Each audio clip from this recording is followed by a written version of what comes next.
Olá, que a graça e a paz de Cristo Jesus o Senhor esteja com você, com toda a sua família. Eu sou Clésio Ribeiro e hoje, para a glória de Deus, vamos para mais uma reflexão da Palavra de Deus. Você que ainda não é inscrito, se inscreva. Tem um monte de mensagens aqui no meu canal e diariamente eu venho atualizando, sempre com mensagens inéditas e reflexões da Palavra de Deus. Hoje eu quero falar sobre um tema muito importante na igreja, que deveríamos todos nós estarmos atentos quanto a isso. Inclusive hoje o texto que eu vou usar está lá no Sermão do Monte, onde Jesus começa a ensinar sobre a Palavra de Deus para todo o povo. E Jesus, ele traz palavras pra gente que tocam o nosso coração, né? Então, por isso, eu quero ler. Não vai ser Mateus, capítulo 6, do verso 1 ao 8, e vou dar uma pausa, depois vou do 16 ao verso 18 também. Então, venha comigo. Tenham cuidado de não praticar os seus deveres religiosos em público, a fim de serem vistos pelos outros. Se vocês agirem assim, não receberão nenhuma recompensa do Pai de vocês, que está nos céus. Quando você der alguma coisa a uma pessoa necessitada, não fique contando o que fez, como os hipócritas fazem nas sinagogas e nas ruas. Eles fazem isso para serem elogiados pelos outros. Eu afirmo a vocês que isto é verdade. Eles já receberam a sua recompensa. Mas você, quando ajudar alguma pessoa necessitada, faça isso de tal modo que nem mesmo o seu amigo mais íntimo fique sabendo do que você fez. Isso deve ficar em segredo. E o seu pai, que vê o que você faz em segredo, lhe dará a recompensa. Quando vocês orarem, não seja como os hipócritas. Eles gostam de orar de pé nas sinagogas e nas esquinas das ruas para serem vistos pelos outros. Eu afirmo a vocês que isto é verdade. Eles já receberam a sua recompensa. Mas vocês, quando orar, vai para o seu quarto, feche a porta e ore ao seu pai, que não pode ser visto. E o seu pai, que vê o que você faz em segredo, lhe dará a recompensa. Nas suas orações, não fique repetindo o que vocês já disseram, como fazem os pagãos. Eles pensam que Deus os ouvirá, porque fazem orações compridas. Não sejam como eles, pois antes de vocês pedirem, o Pai de vocês já sabe o que vocês precisam. A partir do verso 16, 17 e 18, vai falar sobre o jejum. Diz assim: quando vocês jejuarem, não façam uma cara de triste, como fazem os hipócritas. Eles fazem isso para todos saberem que eles estão jejuando. Eu afirmo a vocês, isto é verdade, que eles receberam a sua recompensa. Eles já receberam a sua recompensa. Mas você, quando jejuar, lave o rosto e penteie o cabelo, para os outros não saberem que você está jejuando. E somente o seu pai, que não pode ser visto, saberá que você está jejuando. E o seu pai, que vê o que você faz em segredo, lhe dará a sua recompensa. Queridos, que mensagem difícil. Nós temos a consciência, tudo aquilo que Jesus ensinou e que nós devemos aprender e colocar em prática. E esse é um texto que nós precisamos entendê-lo de forma muito ampla. A gente tem que entender na sua essência. Não tem como dividi-lo em pedaços para poder compreender. Ele traz à tona um princípio muito importante.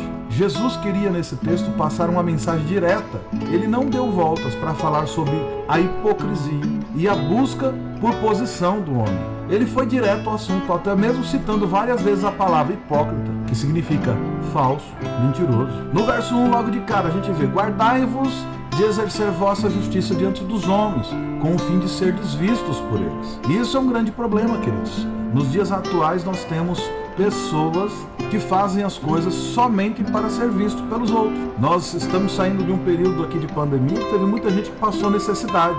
E o que era a coisa mais comum, ver pessoas fazendo doação de marmitex, de cesta básica, fazendo ações.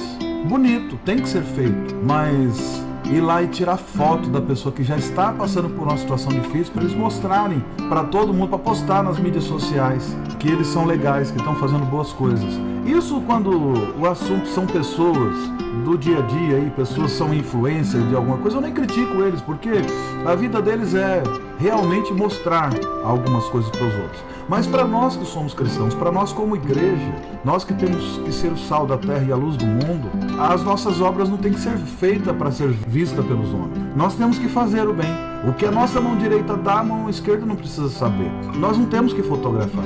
Algumas vezes eu tentei fazer algumas ações e tirar foto, depois eu mesmo fui lá e excluí. Eu faço eventos aí, Dia das Crianças, doação de brinquedos para as crianças, no Natal também algumas coisas. Pessoas que precisam, que estão em situação de vulnerabilidade, eu ajudo, contribuo. Mas só que isso não tem como filmar, não tem como fotografar. Por quê? Porque Deus, Ele já me ajudou de tantas formas. Deus nunca tirou foto para postar nas redes sociais o quanto que eu precisava dele. Então eu tiro isso como exemplo de mim. Eu tenho certeza que outras pessoas também fazem boas ações e não tá fotografando e postando nas mídias sociais. Não está mostrando, olha, eu fiz, olha só o que eu estou fazendo. Normalmente isso é coisa para quem quer sair candidato a político, sabe? Pessoas que querem fazer média para serem vistos pelos outros a fim de ter alguma coisa em troca. Para nós que somos cristãos, nós não temos que fazer isso. Isso é chamado de hipocrisia. E a Bíblia chama de hipocrisia. O dicionário diz que a hipocrisia do grego, que significa hipócrisis, nem sei se isso é o desempenho de um papel no teatro, ou seja, dissimulação, impostura, fingimento, manifestação de virtudes ou sentimentos que realmente não se tem. Em essência, a hipocrisia ela se refere a um ato de alegar acreditar em algo, mas agir de uma maneira diferente. A palavra bíblica é derivada do termo grego para ator, literalmente ator, alguém que usa uma máscara. Em outras palavras, é alguém que finge ser o que não é. Ou seja, alguém que representa um papel, está ali representando que é aquilo, mas no fundo mesmo, sabe-se que é o oposto daquilo. A Bíblia chama a hipocrisia de pecado. A hipocrisia pode ser demonstrada de duas formas diferentes. A de professar a crença em algo e depois agir de maneira completamente contrária a essa crença. E a de menosprezar os outros quando nós mesmos somos falhos. Isso eu tenho visto na nossa caminhada, na minha caminhada cristã, que já vai de muito tempo. Eu já vi pessoas que professavam a santidade, que parecia que eles eram as pessoas mais perfeitas do mundo. Só que eu conhecia os bastidores, eu sabia como que era a vida deles quando eles estavam em casa, quando eles estavam no trabalho e afins. Eu tenho algumas pessoas que eu conheço que eles já foram funcionários meus. Eu já fui gerente deles enquanto trabalhava em uma empresa na linha de produção aqui da minha cidade. E eles já eram pregadores naquela época, no início dos anos 2000. E eu conhecia o bastidor da vida deles, o quanto que eles envergonhavam o nome de Jesus. E até hoje eles são reconhecidos aí em muitos púlpitos que eu nunca fui convidado para ministrar. Mas eles são lá, batem carteirinha e pregam bonito, pregam lindo.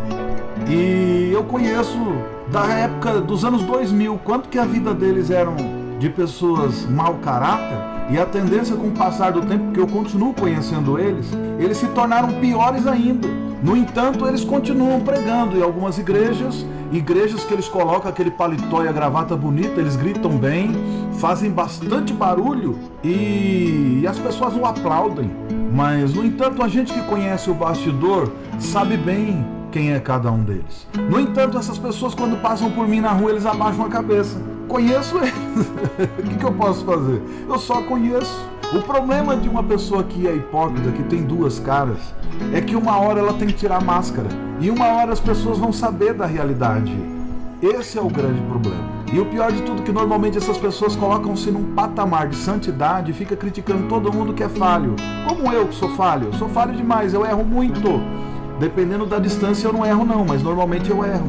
No entanto, queridos, entenda, todos nós somos falhos, todos nós fracassamos em um dado momento da nossa vida, todos nós temos momentos de angústias que nós passamos. No entanto, nós temos que ter certeza que a nossa força não vem de nós, a nossa força vem do Senhor, a nossa força vem do Espírito Santo. E toda vez que nós confessamos os nossos pecados diante de Deus, Ele é poderoso para nos perdoar e Ele nos edifica novamente, Ele nos levanta novamente e faz a gente caminhar e seguir em frente. Só que a gente não pode ficar jogando pecado para debaixo do tapete e ficar fazendo cara de santidade enquanto anda por aí. Queridos, esse negócio é tão sério que até o profeta Isaías, ele condenou a hipocrisia nos dias dele. Olha o texto de Isaías 29:13 que diz: o Senhor diz: visto que esse povo se aproxima de mim com sua boca e com seus lábios me honram, mas o seu coração está longe de mim, e o seu temor para comigo consiste só em mandamentos de homem que maquinalmente aprendeu.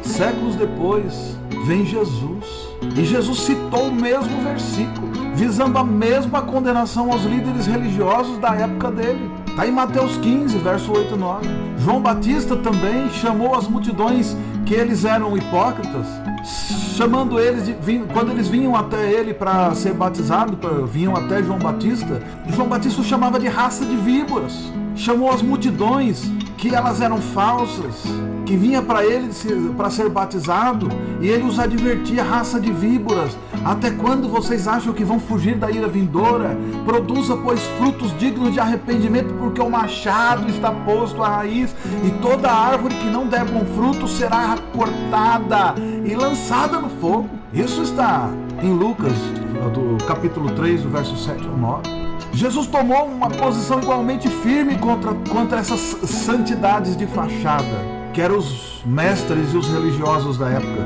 Ele chamou hipócritas, falsos profetas, que vocês apresentam disfarçados como ovelha, mas por dentro vocês são lobos devoradores.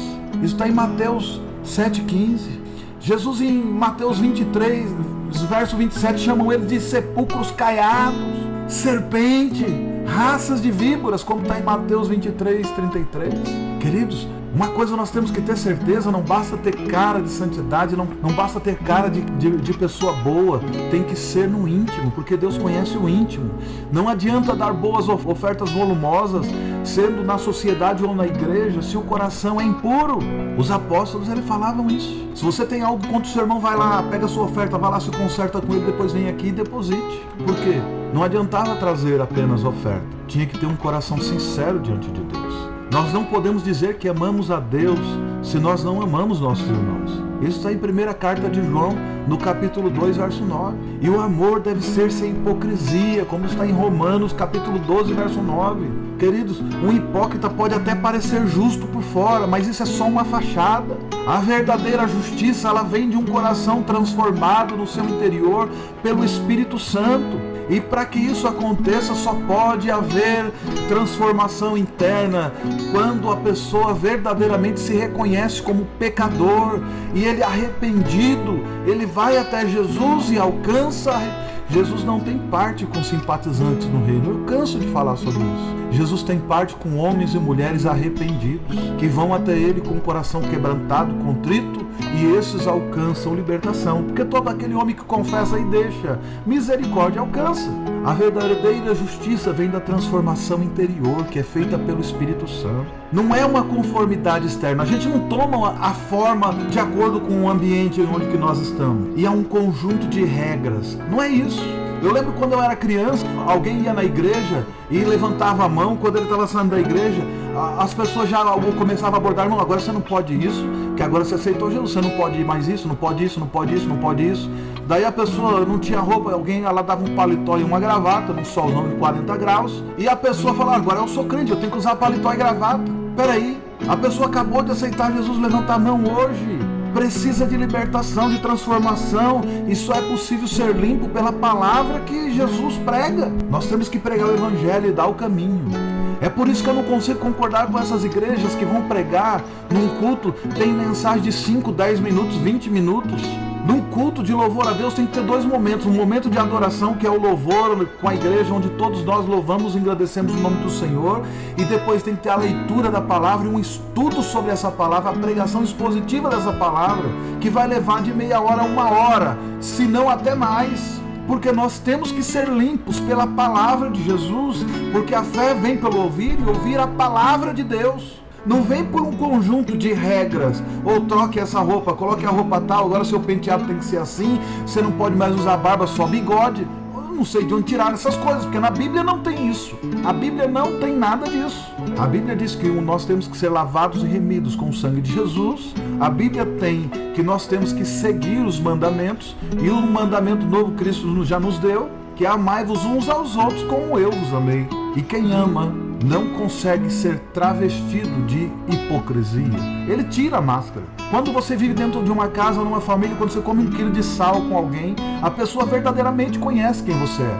É por isso, queridos, que muitas pessoas que se convertem, começam a ir para a igreja e que diz que se converteu, a família nunca acompanha de imediato. Tem pessoas que levam 20, 30 anos na igreja e a família não se converteu, porque a família conhece quem a pessoa é de verdade. Porque não adianta você ter uma aparência de crente na igreja e quando você chega dentro da tua casa você é o oposto disso. Daí tem gente que é ruim em casa e é ruim na igreja, porque não pode ser diferente. Também está errado. Nós temos que ser transformados pela palavra de Cristo Jesus.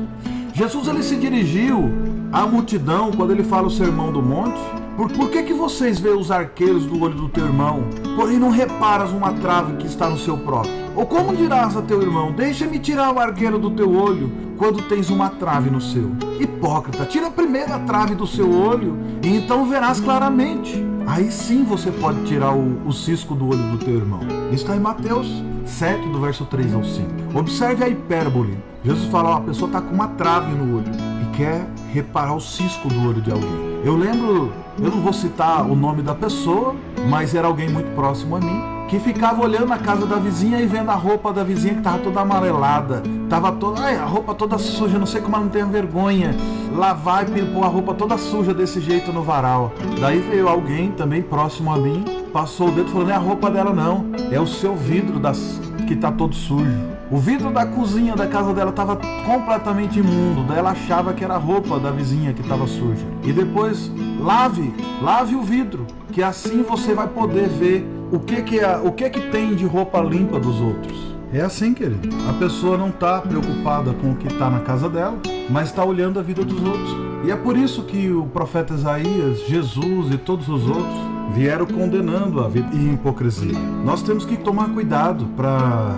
não tentar apenas viver uma vida de aparência. Nós precisamos viver 24 horas do nosso dia aquilo que nós dizemos que vivemos. Eu costumo dizer uma coisa, eu não vivo tudo aquilo que eu prego. Por que eu não vivo tudo aquilo que eu prego? Porque eu estou aprendendo. Então eu aprendo, eu ensino, eu vivo.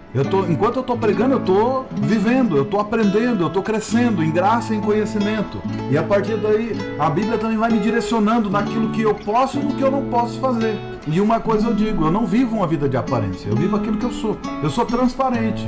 Muita gente não gosta disso. Não tem problema, mas eu não vou ser barrado na entrada do céu, porque eu vivi uma vida de hipocrisia, que é a minha real preocupação. Se eu vou entrar lá ou se eu não vou entrar lá. E essa deveria ser a preocupação de todos nós.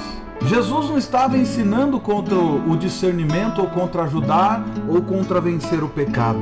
Jesus não estava preocupado com isso. Ele estava nos dizendo para não ficarmos tão orgulhosos e convencidos da nossa própria bondade que criticamos os outros de uma posição de autojustificação.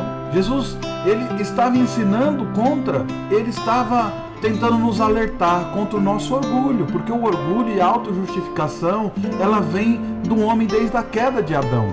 E nós temos que ter cuidado disso, irmãos. Nós temos que refletir, nós temos que olhar para dentro de nós e corrigir nossas próprias falhas antes de irmos atrás do arqueiro dos outros. A palavra de Deus, em Romanos capítulo 2, verso 1 diz: nós não temos que fazer como o mundo, como está Romanos 12, verso 2. Não tomem a forma do mundo, mas transformai-o pela renovação do vosso entendimento, para que possa compreender qual é a boa e perfeita e agradável vontade de Deus. O que a gente precisa entender de uma vez por todas é que durante todo o ministério de Jesus na terra, ele teve muitos confrontos com os líderes religiosos da época, os fariseus. Esses homens, eles eram bem versados nas escrituras, eles eram mestres. Eles eram zelosos em seguir cada letra da lei, como está escrito em Atos 26, verso 5. No entanto, ao aderir à letra da lei, eles sempre procuravam ativamente as brechas que existiam na lei para que eles pudessem violar o espírito da lei. Eles estudavam com a única intenção, não era de cumprir a lei, era para ver como é que eles conseguiam driblar a lei, como fazemos nós, os advogados hoje em dia. Além disso, mostraram falta de compaixão. Aqueles homens, eles não tinham compaixão pelas pessoas, com os seus semelhantes, nem com os seus parentes. Eles demonstravam zelo pela lei só quando era com o outro.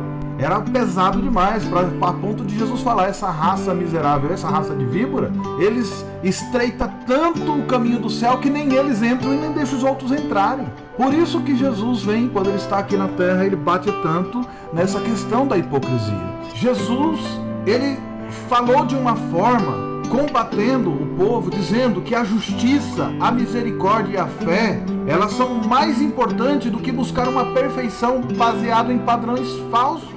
Se você tem a justiça de Deus e você é misericordioso como Deus é com você, e você tem a fé em Deus, isso é muito mais importante do que você viver uma vida perfeita baseada em padrões que você não segue. Você fala que segue e não segue. Isso está em Mateus 23. Jesus deixou claro que o problema nunca foi a lei, mas na maneira como os fariseus a interpretavam. Hoje, a palavra fariseu, nos nossos dias, já é um sinônimo de hipocrisia. Quando a gente vê alguém que vive uma vida dupla dentro do cristianismo, a gente já chama lá o fariseu. Queridos, nós temos que levar em consideração que a hipocrisia não é o mesmo que tomar uma posição contra o pecado. Por exemplo, não é hipocrisia ensinar que a embriaguez ela é pecado, mesmo que já estivéssemos bêbados. Ou seja, num passado meu eu já bebi, mas hoje eu passei a entender que a embriaguez ela é um pecado e isso estava destruindo a minha vida, então eu abandonei a bebida. Não é pecado a gente ensinar que o adultério é pecado, não é errado, não é hipocrisia, nós temos que ensinar. Assim como o casamento duplo, quando a pessoa é casada com uma mulher, se separa sem motivo e quer casar novamente. Como eu fui fazer com um amigo meu que é cristão, músico, que ele já estava no segundo casamento, ele simplesmente resolveu largar a mulher porque disse que estava tendo incompatibilidade de gênero e veio pedir para mim para eu fazer o divórcio dele. Eu falei, rapaz, eu não milito nessa área. Segundo, a tua esposa não fez absolutamente nada para que levasse ao divórcio. Você tem que ir lá e voltar e pedir perdão para ela e conversar com ela e se consertar. Não, nunca vou fazer isso. Falei, então, irmão, nem precisa se preocupar com o divórcio, porque casamento para você já era, você não vai casar mais. E adivinha, perdi o amigo, me chamou de hipócrita, ele falou um monte de coisa, falou que eu era religiosão, queria ser mais santo que todo mundo, mas não é isso, é a Bíblia ensina isso. Como que eu vou lá fazer o divórcio dele, sendo que eu não concordo com isso, porque à luz da Bíblia, nós somos evangélicos, nós somos crentes genuínos, nós seguimos a Bíblia como guia de fé e prática. Como é que eu ia fazer o divórcio desse homem, sabendo que o errado era ele, e mesmo sabendo que ele não deveria casar novamente? Eu fui orientar ele, e ele me chamou de hipócrita. Eu não sou hipócrita, hipócrita nesse caso é ele, que estava tentando demonstrar uma santidade de vida que ele não tem. Ele quer ter um padrão de vida de acordo com o que Cristo ensinou, e ele não quer viver, ele quer ter uma fachada, porque ele toca bem, então todo mundo vai dar oportunidade para ele tocar. Mas, aliás, queridos, existe igreja que está pagando para ele tocar. Depois de 2 casamentos que ele naufragou, nenhum deles foi divórcio por causa de adultério, e ele já está querendo ir para o 3º. E tem igreja que o recebeu de braços abertos. Então, meu amigo, você que me ouve aqui, entenda, não é hipocrisia tomar uma posição contra o pecado. Hipocrisia seria viver uma vida em pecado e querer julgar as pessoas que estão no mesmo pecado, querer apontar. Aí seria hipocrisia. A Bíblia mesmo diz que maldito é o homem que condena aquilo que ele aprova. Ou seja, faz e não quer que os outros façam. Daí fica com aquele termo, como nós já ouvimos muito: faça o que eu falo, mas não faz o que eu faço. Isso é hipocrisia. Seria hipocrisia se eu fosse uma pessoa ébria. Um ébrio, alguém que vive embriagado e ficar pregando todo dia contra a bebida, contra a embriaguez. Aí seria. Mas falar que uma época da minha vida eu me embriaguei e reconheci que era pecado e pedi perdão e deixei aquela vida, isso não é hipocrisia. Isso daí é reconhecimento de que todos os pecados instituídos estão da glória de Deus, e eu fiz parte de um desses que pecou. Como filhos de Deus, nós somos chamados a lutar pela santidade, queridos. Como está escrito em 1 Pedro 1,16. Nós devemos detestar o mal, apegar-nos ao bem, conforme está em Romanos 12, verso 9. Nós nunca devemos sugerir uma aceitação do pecado. Nós não podemos negociar com o pecado. Nós não podemos aceitar isso nas nossas vidas. Especificamente em nós não podemos. Quanto na dos outros, nós podemos orientá-lo do que é certo ou do que é errado. Tudo que fazemos deve ser coerente com o que acreditamos ou com quem somos em Cristo Jesus. Nós não podemos agir como atores, falar uma coisa quando estiver em cima do palco, mas quando descer na vida real ser outra coisa. Como o texto que eu li no verso 1 diz: com o fim de ser vistos por eles. Voltando, tenha cuidado para não praticar os seus deveres religiosos em público, a fim de ser visto por todos. Se vocês agirem assim, não receberão nenhuma recompensa do Pai de vocês que está no céu. Observe, querido, esse é o texto sagrado, chama isso de o hipócrita religioso. Ele busca simplesmente a atenção dos homens, não busca a atenção de Deus. E nós tem que tomar muito cuidado, querido, porque a nossa verdadeira religião, como diz Tiago, é cuidar do órfão, da viúva, Não somente isso, nós temos que viver uma vida voltada simplesmente para adorar o nome do Senhor. Todo hipócrita, ele busca reconhecimento dos homens, ele não busca reconhecimento de Deus. O verso 2 vai dizer que eles fazem tudo isso para serem glorificados pelos homens. Nós estamos vivendo em tempos de glórias e idolatria dentro da igreja. Hoje existe a idolatria gospel como nós nunca vivemos antes. Existem cantores hoje que são chamados do mundo gospel, que só falta fazer uma estátua e colocar na casa deles e querer que a gente vá lá acender velas para eles também. São pessoas que, se você for olhar aí, eles têm uma multidão de seguidores. Para onde eles vão, tem pessoas que querem ir errado, tanto eles que querem ser os ídolos, quanto os que estão idolatrando. O erro é duplo aí. A idolatria evangélica, gospel brasileira, ela está chegando a um nível que chega no patamar de horrores. Nós vemos hoje ídolos gospel que eles não ministram por menos de 15, 20, 30, 40, 50, 60 mil reais para ir cantar numa igreja. Ele vai lá, leva um violãozinho, fica lá tocando meia dúzia de canção, músicas que nós já cantamos na igreja no dia a dia, mas só para ter a presença dele lá como se ele fosse algo sobrenatural, e cobra o cachê para que vá lá. Tem que ser um avião bom, tem que ficar hospedado em hotel de qualidade e ainda cobra um cachê altíssimo. E nós temos os casos como um tal aqui, não sei exatamente, mas parece que ele é de Minas Gerais, um tal de Fernando, que ele agora deu para começar a pregar e falar mal dos outros cantores que fazem isso. Mas eu conheço ele por já ter ligado para ele para perguntar se ele iria cantar num evento da igreja, e na ocasião ele cobrou 65 mil reais. Eu faço a pergunta, mas ele começa a se posicionar como se ele fosse um missionário do ramo da música gospel brasileira, mas cobrando 65 mil reais para vir cantar num evento, e ele agora está falando mal das pessoas que assim fazem, que querem se portar como ídolos. Porque para mim, um cara que cobra 65 mil reais para cantar 1h30 de música numa igreja, e para o outro que canta a música de MPB, samba, rock, não sei o que vá numa casa de show cantar, pra mim não tem diferença nenhuma. Os dois estão no mesmo patamar. Então estão um falando mal do outro e o outro de um, e os dois são ídolos de um mercado gospel que cobra uma fortuna.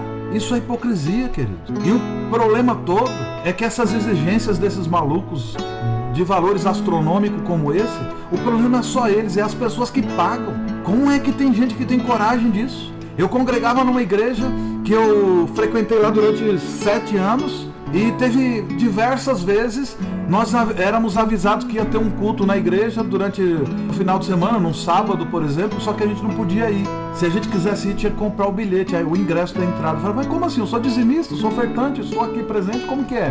Porque lá era um evento especial que ia ter um determinado cantor que ia gravar o DVD dele, e lá tinha que pagar para entrar. Se quisesse assistir a ministração deles. Às vezes fazia até um desconto para quem fosse membro da igreja. Falei, rapaz, nem se tivesse pagando para eu ir agora, eu iria. E não iria mesmo. Nós temos ídolos gospel que dedicaram por loucura própria fazer uma lista de exigências que nem Jesus teve. Jesus entrou em Jerusalém montado no jumento. E o Paulo então, ou João, eles não fizeram exigência nenhuma quando estiveram aqui no ministério. Pelo contrário, Paulo e Silas tomaram foi surra e foram presos. Eles exigem hotel 5 estrelas, frutas tropicais, água mineral, tem que ser da marca que eles querem. Se for Coca-Cola, só se for Diet. Tem que ter segurança, tem que ter carro blindado e outras coisas que eu nem quero perder meu tempo. Ídolos que são indiferentes, eles são preconceituosos com certas cidades. Depende, se for cidade pequena, ele não vai. Se for uma igreja que não for muito bonita, que não dá para tirar foto, para postar no status dele, para dizer que eu estive em tal lugar, ele também não vai. Se for para cantar numa praça pública, ele também não vai. Eles chegam num nível tão alto que eles não precisam mais de pastor e nem de igreja para acompanhá-los. Eles vão num evento, você perguntar quem é teu pastor? Não tem não. Não tem. E não tem mesmo, porque já estão tantos anos na estrada que eles já não tem mais. Sem contar alguns aí, que agora também tem os pregadores que são ídolos. Que eles vão lá e abrem agenda no Facebook e no Instagram. Posta lá as datas dele lá. 30 dias do mês. Igreja tal, cidade tal, bairro tal, não sei o que, tá, igreja tal. Daí quando você vai ver até a igreja onde ele deveria congregar, que ele era membro, ele coloca lá o dia como se ele tivesse agenda para ir no culto. Olha o tamanho da maluquice, da hipocrisia que chegou os ídolos gospel do dia atual. Quer dizer, eu estou fazendo isso daqui, não é um desabafo não, é uma constatação. E pessoas como essas, vocês jamais deveriam convidar para estar na tua igreja. Na tua igreja tem gente muito melhor do que eles aí, que são crentes genuínos, que se converteram de verdade, que tem pastor, tem endereço, que sabe quem você é, que conhece a tua história. Tem nome e sobrenome. Mas vocês vão lá e pagam horrores para algumas pessoas irem lá na tua igreja cantar, e depois de um tempo descobre que é um drogado, ou um que mudou de lado, como o rapaz aí que cantou no programa do Raul Gil e agora já não é mais rapaz. Mas teve igrejas na minha cidade que gastou fortuna para trazer esse rapaz para cantar. Queridos, nós temos vivido uma época de insubmissão e de rebeldia em algumas igrejas grandes, e a gente não sabe por quê. Por causa dessas palhaçadas. Que isso é palhaçada, irmão. Não é outro nome pra gente usar nisso, não.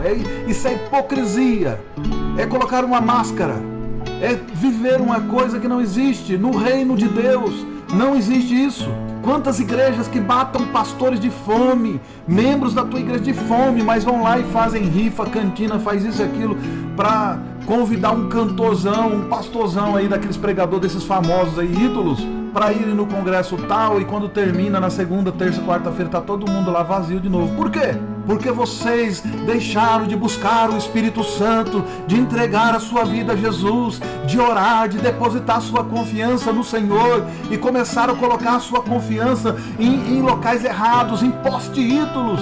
Porque o que muda do povo da Babilônia, o que muda do povo, daquele povo que levou a cultura, os amorreus, os amalequitas, os hititas, os heteus, o que aquele povo adorava de poste ídolo, que levou a idolatria para o povo de Israel, é a mesma idolatria que vocês estão levando para dentro das suas congregações, queridos. Não adianta achar que você vai viver nesse show de horrores, levando ídolos para dentro da tua igreja e achar que vai ter ação sobrenatural do Espírito Santo. Você quer que realmente aconteça um avivamento na tua igreja? Coloque a igreja inteira em oração. Faça aí 30 dias de clamor todos os dias. 1, 2, 3 horas de oração. Coloca a boca no pó, jejum e ore. Abra a Bíblia e comece a estudar a Bíblia, como ela faz, como ela é feita. O grande avivamento que teve em País de Gales, não precisava ter cantorzão, não. As pessoas sozinhas cantavam e soltavam fôlego cantando aqueles louvores congregacional, e o poder de Deus caía. Alguém se colocava em pé e começava a pregar o evangelho, e todo mundo impactado. O avivamento da Rua Azusa não teve um famoso envolvido, não. Por que vocês acham que dentro do nosso país vai ter avivamento trazendo cantores famosos e lotando estádios como nós tivemos recentemente? Cadê o avivamento? Teve gente que pagou 300, 400, 500 reais por um ingresso. E cadê o avivamento? Aquilo foi um show. Quer ter um avivamento? Volte para a palavra de Deus. Comece a ler a Bíblia, comece a orar, comece a clamar pelo Espírito Santo, porque Ele verdadeiramente pode voltar a agir aí na tua igreja, na tua casa, na rua onde você mora, e as pessoas vão poder saber que há diferença entre quem serve a Deus e quem não serve, porque nós servimos a Deus ou a Baal. Porque esses cantores aí que estão cobrando essa fortuna, pregadores aí que cobram para pregar também essa fortuna toda, porque não cobrar também não há problema, viu? Porque é justo, digno é o obreiro do seu salário. Mas eu estou falando dos absurdos, porque tem os absurdos, pregadores aí que não vêm por menos de 20 mil reais, 30 mil reais, e além da condução. Mas tem o oposto também, que tem pregadores aí que vai na tua igreja pregar e você sequer dá uma oferta, não oferece um copo d'água. Outros que nem honram, quando sai de lá ainda vai falar mal da pessoa. Isso acontece comigo de vez em quando, queridos. Eu não estou aqui para fazer desabafo, eu estou para denunciar hipócritas. E nós temos que denunciar. E nós muitas vezes podemos ser esse hipócrita, não é? Por isso que nós temos que... A Bíblia denuncia todos nós. Qual é a intenção? Porque o problema é esse. O problema de tudo está na intenção do homem. O hipócrita, ele não ora corretamente, porque seu coração está pegado apenas às palavras, e não na verdade que vem do coração. Você já deve ter visto alguém que vai fazer uma oração e muda até de voz. Oh Senhor, meu Deus, meu Pai, Espírito Santo. Queridos, verso 7 e 8 vai dizer, nesse texto do verso 7 e do verso 8 do capítulo que nós lemos, aqui nesse texto Jesus não está colocando nova regra para orar. Ele está extinguindo as que existem. Ele estava quebrando paradigmas humanos. Ele está dizendo que Deus conhece o nosso coração e sabe o que realmente está lá dentro de nós, antes que a palavra venha à nossa boca. Queridos, eu faço parte de um pequeno grupo de oração, e quando eu falo pequeno, é pequeno mesmo. A princípio, nós começamos a orar para que Deus trouxesse um avivamento em nossas vidas. Eu chamei 3 irmãos, falando, a gente precisa orar e clamar a Deus. Logo na primeira, segunda semana, um não aguentou a pressão que veio e correu. E Deus mandou uma outra pessoa para substituí-lo. E todas as sextas-feiras a gente se reúne, nós subimos, vamos orar.